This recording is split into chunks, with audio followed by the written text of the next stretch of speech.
No essencial, unidade. No não essencial, liberdade. E em todas as coisas, caridade, o amor. No essencial, nós temos que nos manter unidos. E o essencial é o Evangelho. É a boa notícia de Jesus. O não essencial. Às vezes a gente discute tanto sobre formas de batismo. Aí fica guerreando em cima de coisas que não são essenciais.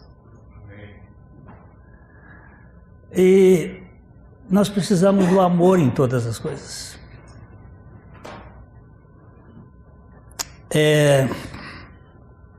Nós fizemos uma viagem agora a Israel, chegamos, ainda estou confuso. O fuso de 6 horas de diferença. Vamos botar o telefone no modo avião, porque ele é terrível.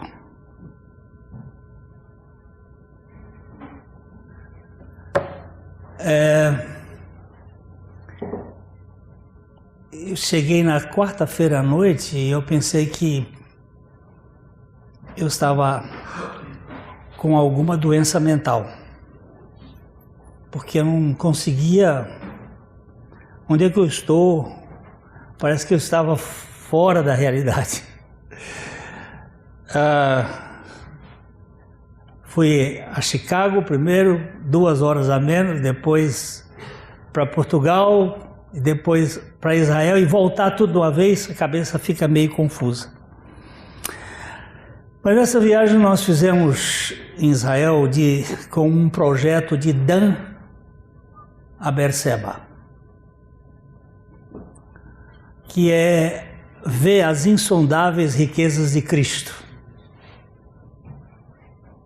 A terra ali, a geografia, ela também tem uma linguagem. Aquela terra não foi escolhida por acaso. Ela fala de algo muito especial. Você sabe que aquilo é como se fosse o umbigo do mundo. Os 3 continentes, europeu, asiático e africano, estão ligados ali e naquela fenda geológica. As árvores que estão na África chegam até Israel e dali de Israel elas não passam para a Ásia e para a Europa. As árvores que vêm da Europa, elas chegam até Israel e não passam para a África e a Ásia.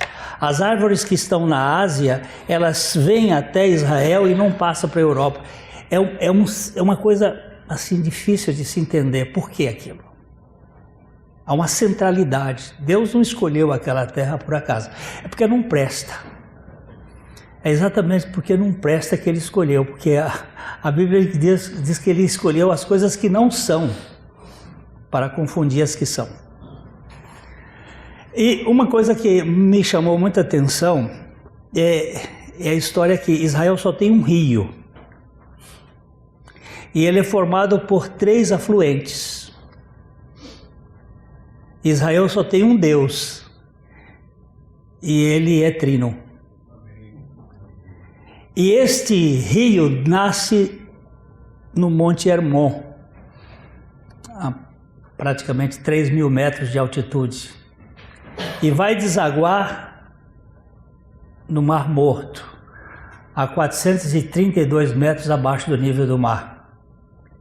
E isso, para mim, é a própria história de Jesus, que desce do trono da glória e invade a história da humanidade na rachadura do pecado, assume a nossa a nossa rebeldia na cruz e vai até a morte. Morte de cruz, a coisa mais vil. Desde o lago ou o mar da Galileia até o mar Morto, é tudo abaixo do nível do mar. É tudo abaixo da multidão, porque o mar na Bíblia representa as multidões, a humanidade. Ele está abaixo para revelar a grandeza de um Deus que se importa com gente que não vale nada.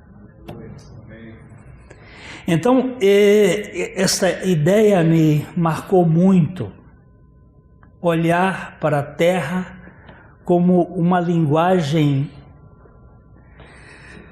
tipológica da encarnação, da crucificação e da revelação do Deus que não se importa de ser cuspido na cara, porque ele se importa em salvar um ser envenenado pelo veneno da serpente, que é querer ser como Deus. Uma das coisas que me marcou ali também, olhar que nós quisemos conhecer onde Abraão entrou. E o nosso grupo não foi nesse local todos, que foi Siquém. Aquela cidade ela é emblemática. Hoje ela está na Cisjordânia. Ela pertence aos palestinos. É região de Nábulos. Ali está o Poço de Jacó, onde a mulher samaritana bebeu a água da vida aos pés de Jesus. E está também 2 montes, Gerezim e Ebal. E aqueles montes, eles são tipológicos. O Monte Gerezim foi onde estavam as bênçãos, e o Monte Ebal, onde estava a maldição. Mas o Salmo 133, que todos nós conhecemos, diz assim: como bom e como é suave que os irmãos... no original é que eles se sentem juntos, que eles estejam em união. Talvez representando as 12 tribos que haviam se partido, que haviam se quebrado. E o salmista diz: como é bom que os irmãos vivam em união. E ele usa 2 linguagens. Ele diz: é como o óleo precioso que desce pela barba, e a barba de Arão. E só para curiosidade dos irmãos, depois procurar lá no livro de Êxodo, como é que o óleo precioso era feito?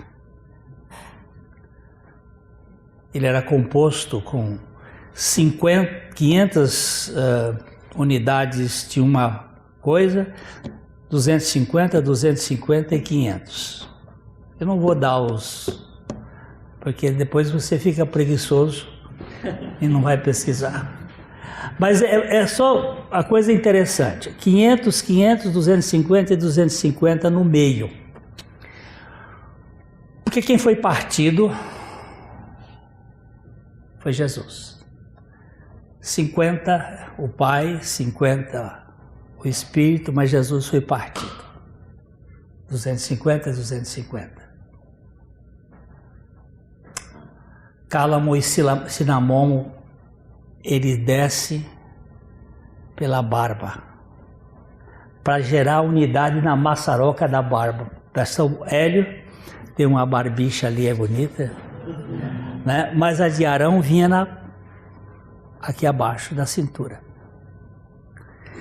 E ele grudava e virava aquela maçaroca, cheirando o perfume dos ungüentos excelente. Excelente que significa estar acima do céu. Excelos. Aquilo é como a unidade do povo de Deus com um bom perfume de Cristo. Ainda que sejamos diferentes, nós temos a unidade num ponto. E a outra ideia que eu acho maravilhosa é como o orvalho do irmão, que desce. Na Bíblia, tudo que desce vem de Deus. E tudo que sobe é do homem. O homem constrói para subir. E Deus desce para encontrar conosco. Todo movimento de ascendência de altar é perigoso. Ele nos envaidece. Todo movimento de descendência é Deus buscando gente. Ele desce sobre os montes de Sião. Mas antes de chegar nos montes de Sião, que é o monte Sião, Moriá e Oliveira, ele passa pelos montes Gerizim e o monte Ebal. E é interessante, Gerizim é a bênção, Ebal é a maldição. Quando o orvalho desce sobre o Gerizim, ele faz com que a oliveira floresça. Mas o Ebal é mais alto do que o Gerizim. Então o orvalho não cai daquele lado, e daquele lado vem o vento sul, que é o vento quente. O Ebal é seco, não tem vida. Os dois estão um do lado do outro, no gargalo. O Gerizim é abençoado com o orvalho que cai. E o outro, seco. E ele disse assim, que o irmão, quando senta junto, é como o óleo precioso e é como o orvalho. Vai ter vida quando nós nos sentarmos.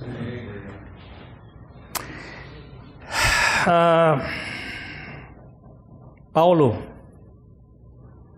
escreve a Timóteo. Vamos dar uma olhadinha rapidinho aqui. 2 Timóteo capítulo 3, 14 a 17.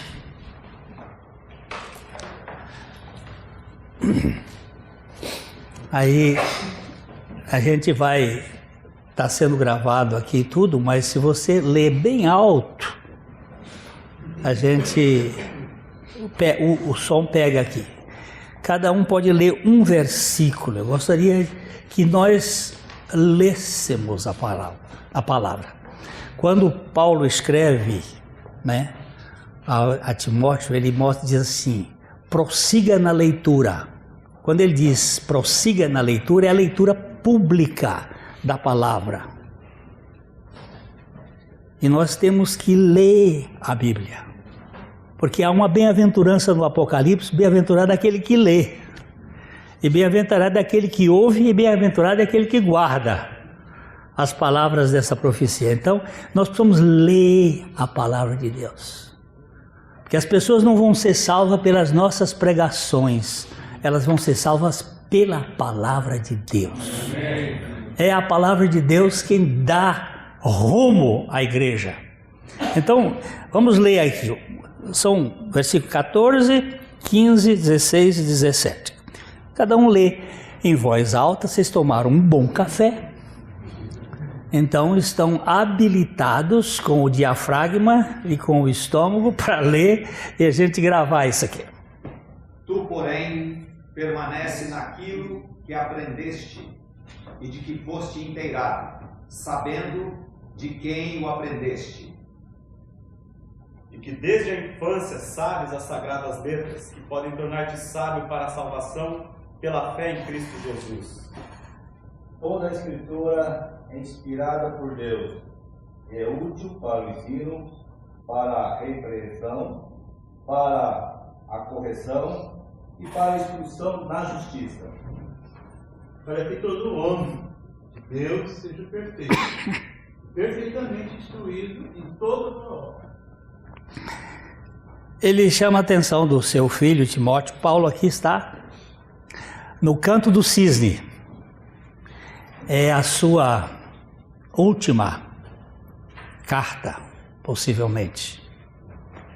É o último suspiro do velho apóstolo. E ele escreve a Timóteo e diz assim: tu, porém, permanece. Esse é um dos verbos fortes, menu. É aquele que diz, Jesus disse assim: se o ramo permanece na videira, permanecer. Tu, porém, permanece naquilo que aprendeste, que foste inteirado, sabendo de quem o aprendeste. Nós precisamos ficar firmes na palavra de Deus. O mundo passa, mas a palavra de Deus não passa. Havia um seminarista na Igreja Batista no estado de São Paulo, alguns anos atrás, e o pastor William Taylor pediu para ele pregar. Ele ficou muito nervoso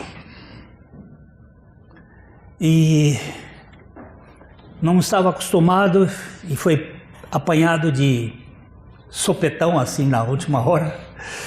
E ele levantou-se e leu João 3:3. Na verdade, disse Jesus, na verdade vos digo que aquele que não nascer de novo não pode ver o reino de Deus. Meus irmãos, Jesus disse, na verdade vos digo que aquele que não nascer de novo não pode ver o reino de Deus. E não pode ver o reino de Deus porque Jesus disse, na verdade, aquele que não nascer de novo não pode ver o reino de Deus. Não tem jeito, meus irmãos, de ver o reino de Deus, porque Jesus disse, na verdade, ele repetiu isso por 5 minutos e sentou. E quando ele sentou, o velho pastor virou e disse para ele assim, Severino, você nunca irá pregar um sermão mais poderoso do que este. Você não inventou palavras, você disse a palavra de Deus. E a palavra de Deus é poder. Às vezes a gente quer argumentar. E o que a pessoa vai precisar é da palavra de Deus. Tu aprendeste. E desde a infância sabes as sagradas letras que podem tornar-te sábio para a salvação pela fé em Jesus Cristo, em Cristo Jesus. E ele vai dizer que toda a Escritura é esta palavra inspirada. Na verdade, é uma palavra interessante. Theopneustos. Soprada por Deus. É o próprio Deus que soprou. Isto aqui é o hálito de Deus. Eu gosto de sentir o hálito da minha netinha. Tem uma netinha que mora em casa e ela vem falar comigo. Ela fala ali e o hálito dela é leve, não tem acidez. É cheiroso.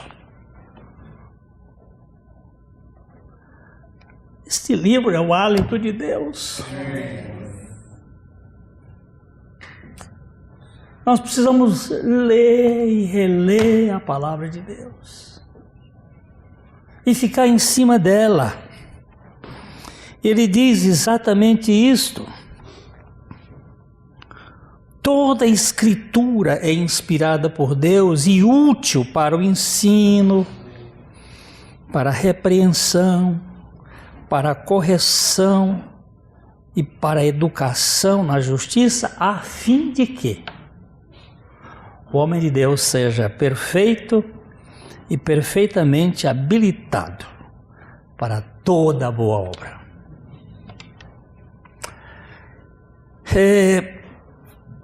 O apóstolo Paulo, escrevendo aos Romanos, capítulo 15, verso 14, ele faz uma lembrança. Lembra-se que no tempo do apóstolo Paulo não tinha Novo Testamento, só tinha o Velho Testamento.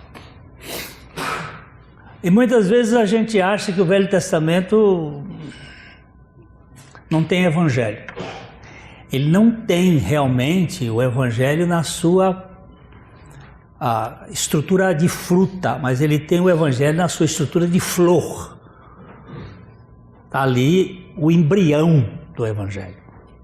E eu tenho que encontrar Jesus no Novo Testamento, no Velho Testamento.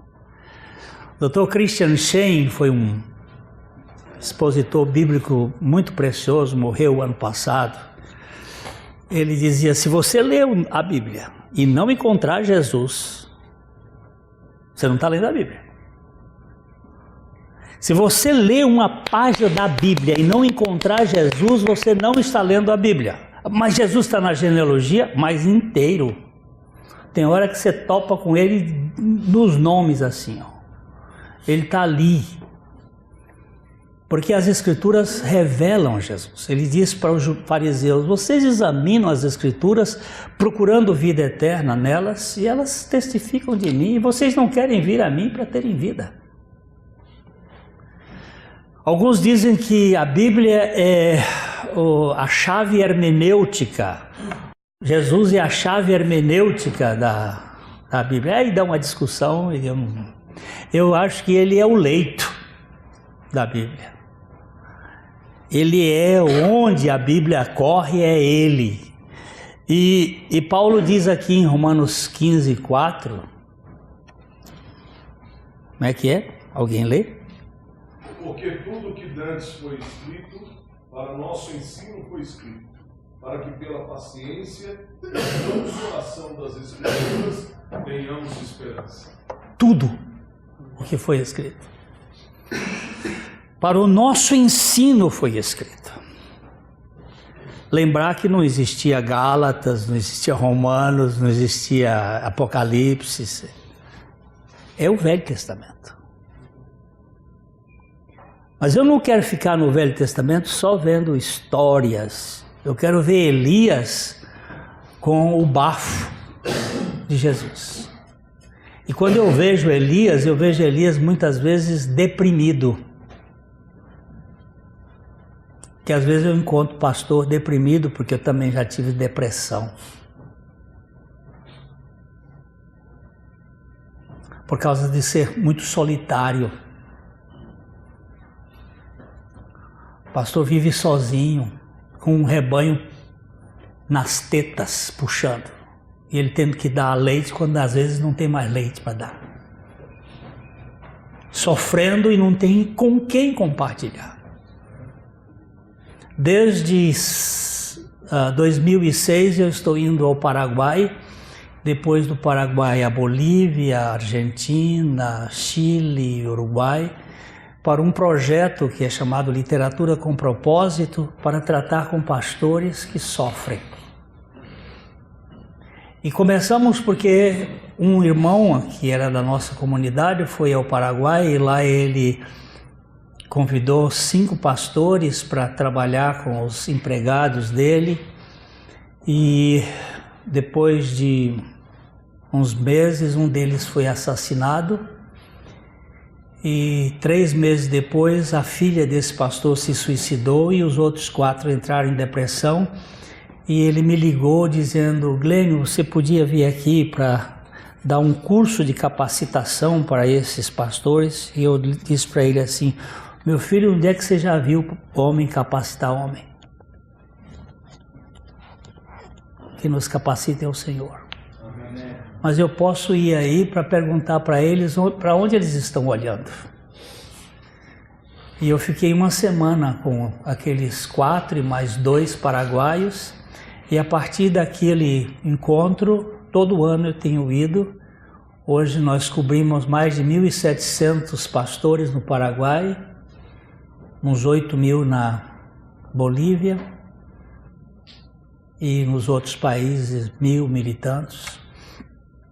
com essa pergunta: para onde você está olhando? Você está olhando para o tamanho de igreja? Você está olhando para o sucesso do seu ministério? Você está olhando para onde? O Senhor diz: olhai para mim e sede salvos, porque eu sou Deus e não há outro. E eu tenho encontrado muitos pastores solitários, sozinhos, sofrendo. Quando eu me revelo contando algumas coisas da minha história, muitas vezes sai de dentro da toca aquele pastor que está sofrendo. Eu me lembro que em Cochabamba, eu contei sobre o meu abuso sexual quando eu fui abusado sexualmente com 7 anos de idade, e que eu passei a vida toda caçando solução, e só pude ter solução quando eu morri em Cristo, quando eu ganhei a revelação da minha morte e ressurreição com Cristo. Porque eu tinha religião que me tirava da cadeia, mas eu não tinha evangelho que me levava para o céu. Amém. E quando eu contei isto, eu passei a noite até de manhã atendendo pastor. E um deles me marcou profundamente. Ele disse: pastor Glênio, eu abuso das minhas filhas.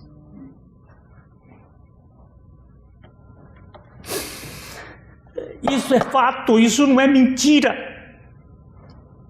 E nós vivemos com um Salvador que não vale uma pataca, escondidos num sofrimento.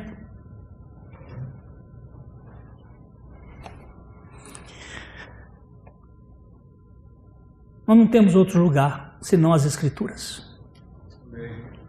E o Espírito Santo para nos conduzir, porque você pode ficar na letra, e a letra mata. A palavra de Deus é a única autoridade para a fé cristã. As tradições são válidas apenas quando são baseadas nas Escrituras e estão em total consonância com as Escrituras. Mas o que nós precisamos é da palavra de Deus. É do genuíno leite espiritual. Quando eu chamo meninos, porque eu já estou com 74, e eles me convidaram para estar junto com eles, eu disse: estou junto. Estou junto porque eu estou vendo isso nesses países onde o sofrimento de muito pastor. Agora, em julho, eu vou para a Ilha da Páscoa para trabalhar com 50 pastores da Polinésia Francesa, pregando tudo, prosperidade, pregando menos a Cristo, enchendo igreja e inchando igreja, mas que dê Cristo. Onde está Cristo? A crise atual da igreja é um tal comichão nos ouvidos. Querem ouvir de tudo. Aí fica busca daqui. Qualquer congresso de crescimento de igreja estufa hotel. É só montar uma aqui. Vem gente de todo mundo lado, porque nós queremos crescimento. E eu lembro de Elias, aquele cara que estava com a sensação de solidão. Ele comeu um pedaço de pão lá no Querite e andou 40 dias. Eu nunca vi pão mais forte do que aquele, que devia ser energético puro na veia, porque ele andou 40 dias até o Horebe, entrou na rocha, na fenda, e eu quero morrer, eu quero morrer, eu quero morrer, eu quero morrer.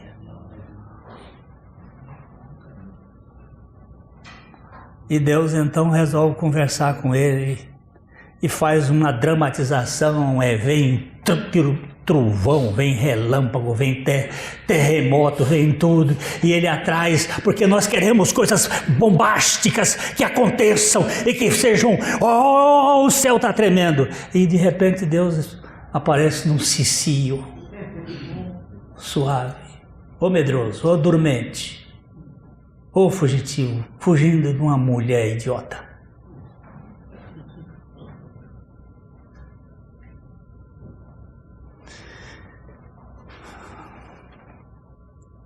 Eu sou esse Elias. Quando eu topei com aquele versículo lá de Tiago, que Elias era homem sujeito às mesmas fraquezas, eu digo, ô companheiro velho, eu posso ficar aqui do seu lado porque você... Tem uma turma que tem uma mania de chamar o povo da Bíblia de herói. Herói é descendente de Eros, na Bíblia não tem heróis. Na Bíblia tem fracassados alcançados pela graça. Amém. Tem homens caídos que Deus alcançou. Para de chamar de herói da fé, porque não existe.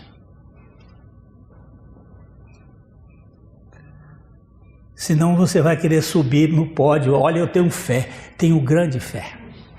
Eu me lembro um dia de uma irmã que chegou para mim, toda... Tem uns espirituais que fazem aquele estilo, até a voz é cavernosa.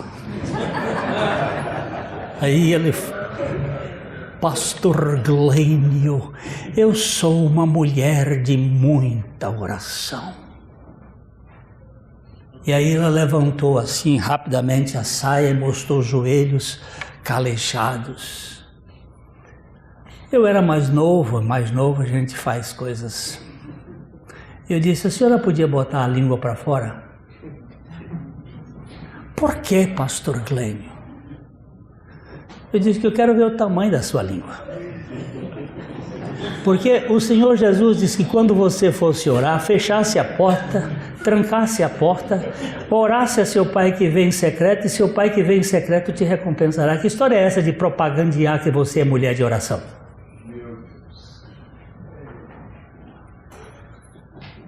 O senhor está chamando a atenção para si? Bem, tornou-se uma inimiga, né? Eu não faria isto hoje, eu iria um pouquinho mais leve, mas iria as mesmas coisas.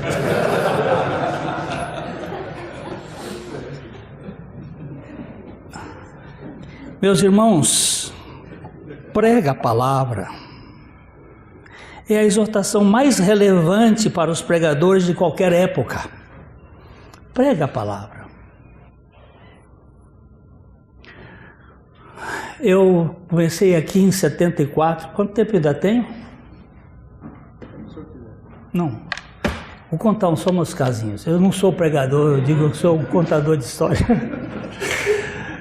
Eu cheguei aqui em Londrina em 74, mas eu não era nova criatura.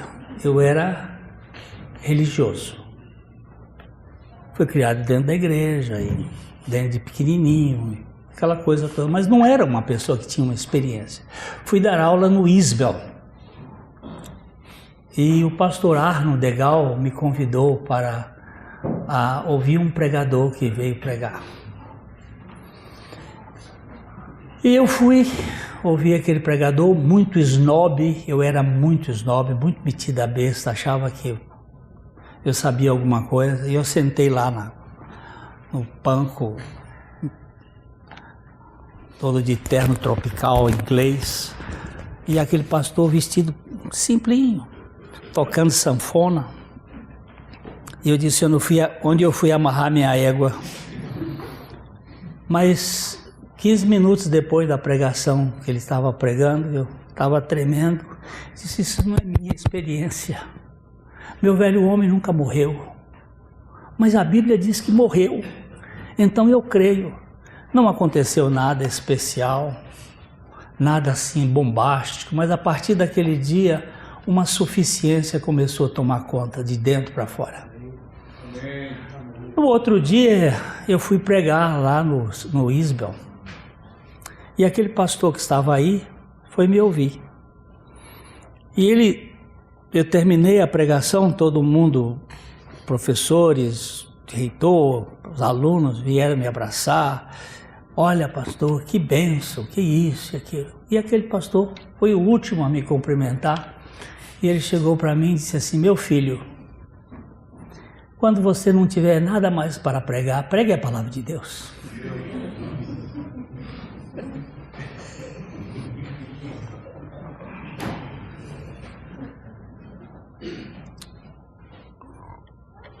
Aquilo foi bem no fígado. Nocaute na hora. Prega a palavra de Deus. Por que pregar a palavra de Deus? Porque ela é vida. Vamos dar uma olhada em Filipenses 2,16? Rapidinho só. Estou acabando.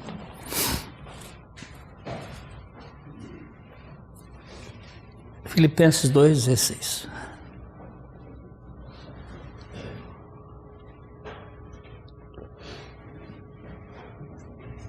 Preservando a palavra da vida, para que no dia de Cristo eu me glorie de que não corri em vão, nem me esforcei inutilmente. Palavra de quê, irmão Mário? A palavra da vida. Da vida. Quando eu leio Brás Cuba, de Machado de Assis, eu às vezes encontro eu não sei o que Machado quis dizer aqui. O que será que Machado quis dizer? Mas Machado já morreu, ele não pode me explicar, aí eu tenho que deduzir e tal. Mas quando eu leio a Bíblia, eu posso perguntar ao autor da Bíblia: o que o senhor quis dizer aqui? Eu não estou entendendo. Ele está vivo e a palavra dele é viva. É palavra viva. Se é palavra viva, é palavra que vivifica. Quem vai vivificar? Vamos dar uma olhada em Salmo 119, 25. Salmo 119 é um salmo da palavra. Ele muda de termos, chama lei, decreto, palavra, mas é um salmo da palavra. Dos 176 versículos, só 3 não estão diretamente ligados à palavra. O resto todos são a palavra. E o que ele diz aí no Salmo 25, no versículo 25? A minha alma está apegada ao pó. Vivifica-me segundo a tua palavra. Ó. Alma e corpo estão apegados. Minha alma está apegada ao pó. Mas se o Senhor não me vivificar, para onde eu vou? Dá-me vida. De onde vem a vida? A vida vem da palavra. É ela que vivifica. Veja o verso 50.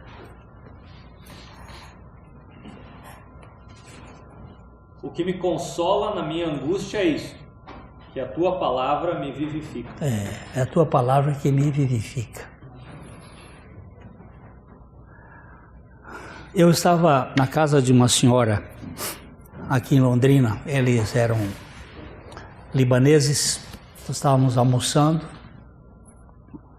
e chegou um irmão da igreja presbiteriana, muito amigo nosso, com o cunhado dele que era professor da universidade aqui e era ex-padre,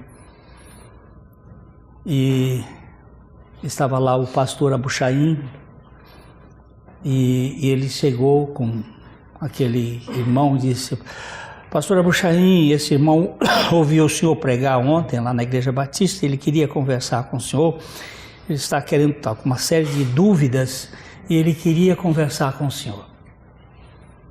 Pois não. E o doutor, professor Alberto Wust, começou a fazer toda a argumentação do pensamento católico dele e tal. Aí quando ele terminou aquela indagação cumprida, o pastor Abuchaim disse: professor Alberto, Jesus veio para o que era seu e os seus não receberam. Mas a todos quantos o receberam, deu-lhes o poder de serem feitos filhos de Deus, a saber, aos que creem no seu nome, os quais não nasceram do sangue, nem da vontade da carne, nem da vontade do varão, mas de Deus. E parou. Aí o professor Alberto começou a falar do aristotélico tomismo e foi explicando a filosofia e tal. Quando ele deu uma brecha, o pastor Abuchain disse: professor Alberto, Jesus veio para o que era seu, os seus não receberam, mas a todos quantos o receberam, deu-lhes o poder de serem feitos filhos de Deus. E aí continuou. Parou. Aí ele foi falar sobre Maria, co-salvadora, e papapá, e foi. Quando ele parou, deu aquela brecha, o pastor Abuchain disse: professor Alberto, Jesus veio para o que era seu. E isso se repetiu 5 vezes. E na 5ª vez que o pastor Abuchain disse aquele versículo, o professor Alberto se irritou, ficou vermelho. Ele era descendente de alemães, assim como o pastor Hélio. Ele ficou vermelho e disse: o que eu tenho que fazer? E o pastor Abuchain disse: professor Alberto, Jesus veio para o que era seu. Mais calmamente, e foi até o fim. E eu vi o professor Alberto cair por terra assim, de joelhos, e disse: Jesus, eu te recebo, eu te recebo.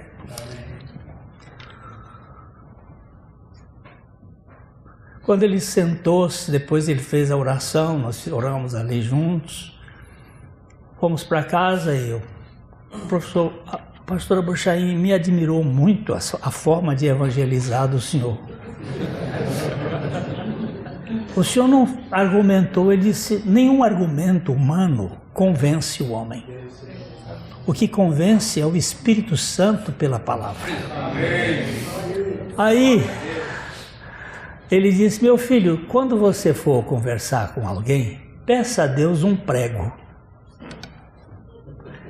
Ponha o prego na madeira e desce um martelo. Não mude de prego nem de martelada. Bate no mesmo prego, até o prego entrar. Quando ele entrar, o que acontece na igreja é que os pastores pegam um prego aqui, bate um pouquinho, pega outro, bate um pouquinho, aí fica aqueles bancos cheios de prego rasgando as pessoas. Nós temos que pregar uma mensagem que seja, E, queridos, eu vi a vida do professor Alberto. Um homem piedoso, um santo homem de Deus, até a sua morte. Porque a palavra é quem vivifica. Amém. Porque Paulo diz: prega a palavra, meu filho. Porque a palavra gera fé. Vamos ver Romanos 10, 17, versículo. Todos nós conhecemos, mas temos que ver outra vez.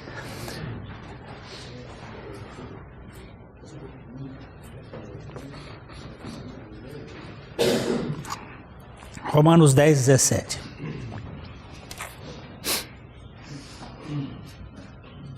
E assim a fé vem pela pregação e a pregação pela palavra de Cristo. A fé é o quê? Vem pela pregação. A fé vem pela pregação da palavra de Cristo. Ou outra diz pela palavra de Deus. Por que nós vemos? Porque tem luz. Se não tivesse luz, nós não viríamos, ainda que os nossos olhos sejam bons.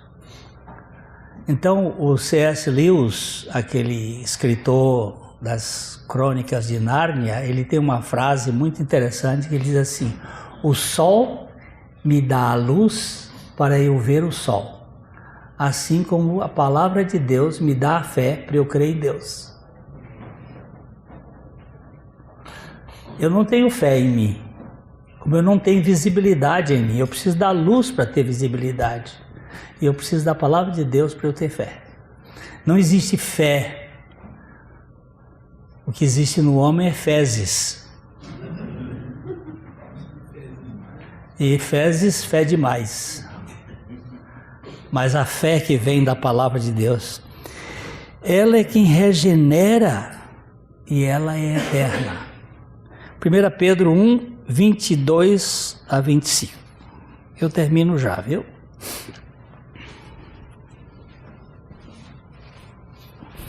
Primeira Pedro 1, 22 a 25.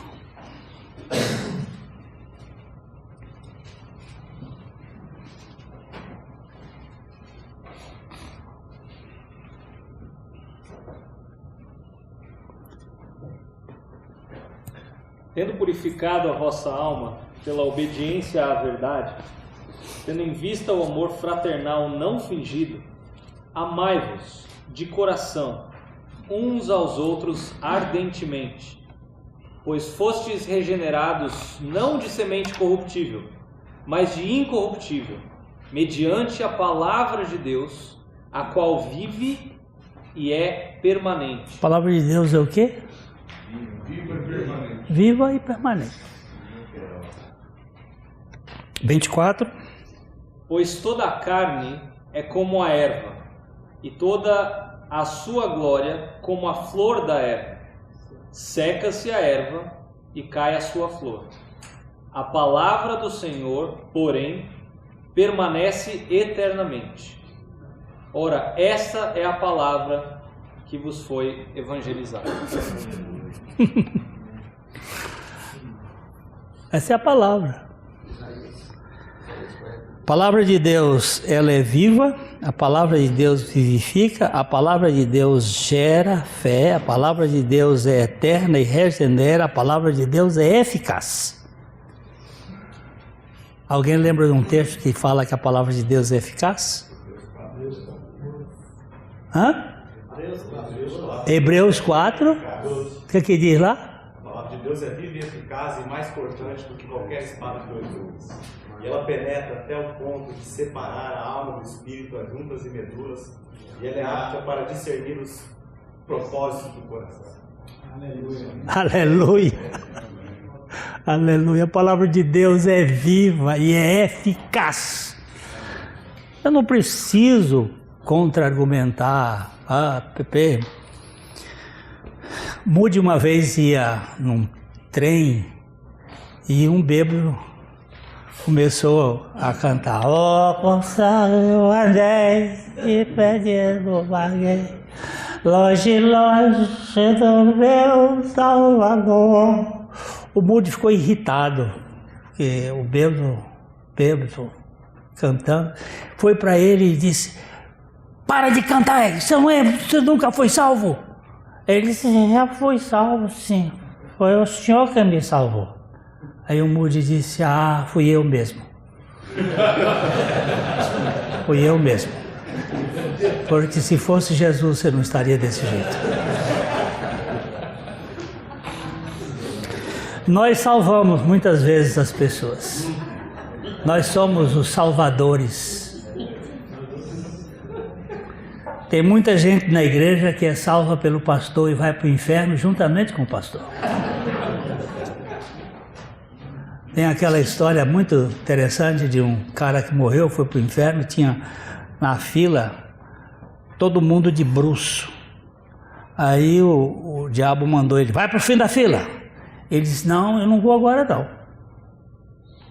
"Vai logo para o fim da fila." Ele disse: "Não, espera aí." E ele começou a levantar a cabeça deles e olhar. "E o que você está olhando?" "Estou olhando a cara do meu pastor, que ele deve estar aqui."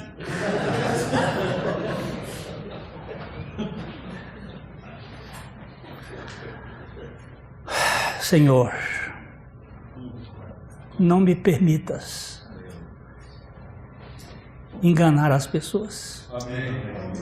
Eu preciso pregar o teu evangelho. Amém. Certo jovem se preparava para fazer uma viagem, quando seu amigo veio buscá-lo e perguntou-lhe: "Já arrumou as coisas? Vamos logo, estamos com pressa, está tudo pronto." Ele disse: "Está quase tudo pronto, só faltam umas coisinhas na mala." E começou a ler uma lista. Falta um mapa, uma lâmpada, uma bússola, um espelho, alguns livros de poesia, algumas biografias, uma coletânea de cartas antigas, um livro de cânticos, um livro de histórias, o prumo, o martelo, a espada, o capacete. Pera. Cara, o carro já está cheio. Não vai dar para levar tudo isto. Acalme-se, tudo isso está aqui na minha Bíblia. Pessoal, levando a minha Bíblia eu levo tudo.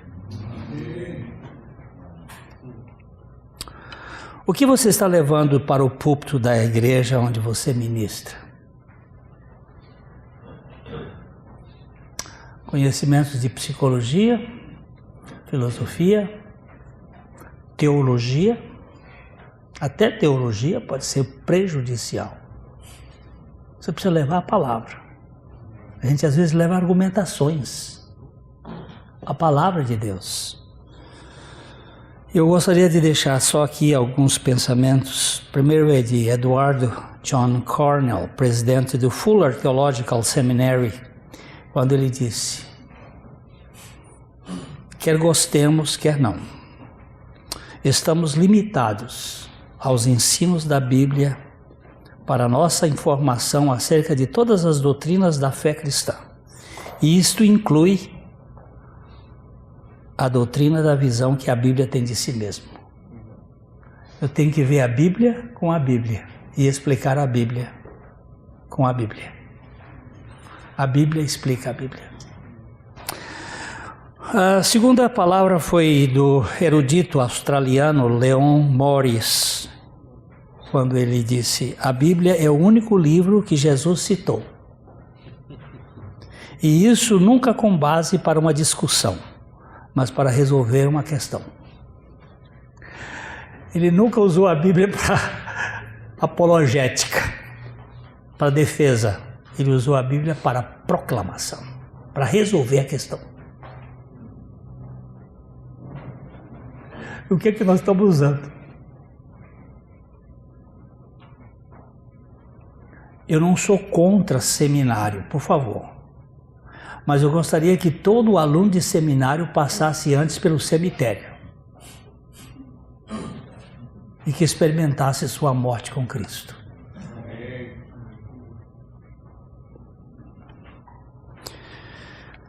O pastor britânico Ian Murray concluiu: nossa visão de Deus precisa ser controlada não pelo que vemos no mundo, mas pelo que a Bíblia nos autoriza a crer. Me tranca numa caverna com uma vela e uma Bíblia, e eu posso contar o que está do lado de fora, o que está acontecendo no jornal de hoje. Já faz 3 anos que eu não leio mais jornais. E 2 que eu não vejo mais televisão. Não perdi nada. Tudo que estão contando hoje eu vejo na minha Bíblia. E Santo Agostinho termina assim: a fé vacilará se a autoridade das Escrituras perder sua força sobre os homens. Precisamos render-nos à autoridade da Bíblia, pois ela não pode conduzir mal, nem ser mal conduzida.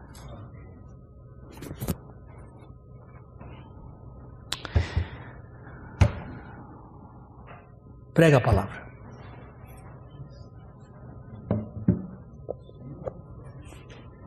Se você e eu pregarmos a palavra,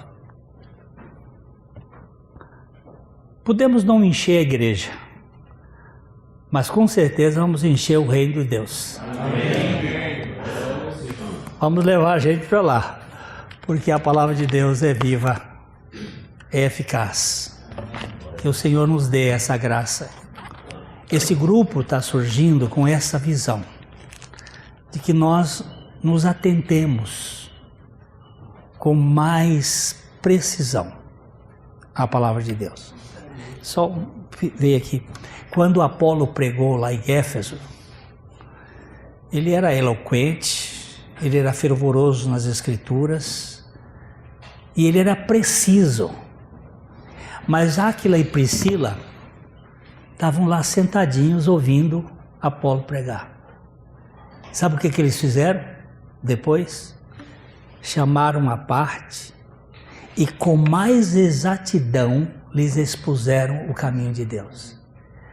Vocês se lembram que na igreja de Éfeso eles não sabiam nada sobre o Espírito Santo. O pastor da igreja, que era, de certo modo, Apolo, ele não estava falando daquilo que é total apresentado na Bíblia. Todo o oráculo de Deus. E nós precisamos anunciar com este leito da nossa interpretação, que é Jesus. Que a vida de vocês, a igreja onde vocês estão, porque nós não temos igreja. A igreja do Senhor. Às vezes alguém pergunta, qual é a sua igreja, pastor? Eu digo, eu não tenho igreja. Como você não tem igreja? Não, eu estou na igreja do Senhor. Por acaso na igreja batista, mas podia ser na presbiteriana, podia ser na Assembleia de Deus, podia ser em outra qualquer. Não estou preocupado com a placa da igreja. Eu estou em estar dentro do projeto de Deus. E que o Senhor nos mantenha. Não é mudar de sistema, é mudar de coração. É mudança de vida para a glória do Senhor. Nosso Pai, nós te agradecemos, porque a tua palavra permanece para sempre.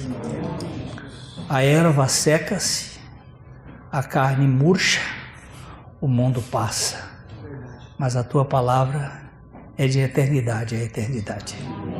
E nosso Pai, manifesta um avivamento na tua igreja nesse tempo, através da tua palavra. Aviva-nos pelo teu Espírito e pela tua palavra. No nome de Jesus. Amém.